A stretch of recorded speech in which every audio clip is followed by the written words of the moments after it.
Blackstone Audio presents The Great Reminder, a Moroni Traveler novel by R. Irvine. This book is read by Jeffrey Kafer.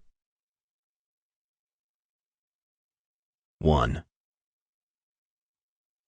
As usual, Brigham Young was creating a traffic jam at the head of Main Street. He'd been standing there in bronze since the horse and buggy era. Behind Moroni Traveler, someone honked repeatedly. "Gentile," Traveler muttered on Brigham's behalf.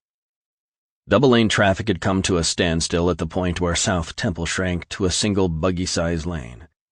Through it all, Brigham stood his ground, looking majestic atop his granite pedestal. He'd been leaning on his cane there in the middle of Main and South Temple streets for nearly 100 years. At his feet, a bronze cast of characters, an Indian, a fur trader, and a pioneer family kept him company. Half a block beyond the Mormon leader, the afternoon sun was hiding behind the Chester building where Traveler had his office. He glanced at the dashboard clock. He was late. No doubt his prospective client was already into the yellow pages, seeking a replacement. Once through the intersection, Traveler parked illegally in front of the Chester building and climbed the 3 flights of stairs rather than wait for the elevator. Outside his office, a well-dressed elderly man stood hunched over an aluminum cane.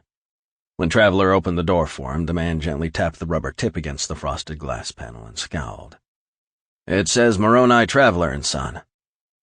"My father's out of town," Traveler said. "Then you're the one I spoke to on the phone." Traveler nodded at the chair on the client side of his desk.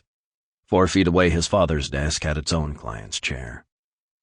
"As I informed you when I called, I'm Major Lewis Stiles, U.S. Army retired." Long retired, Traveler thought. The man, now holding himself rigidly erect like a soldier awaiting inspection, looked 80 at least. His dark gray suit hung on him loosely. The collar of his white shirt was a size too big, despite a tightly cinched regimental tie. Once seated, he balanced his metal cane squarely across his thighs before adding a time-worn 2-strap briefcase to his lap.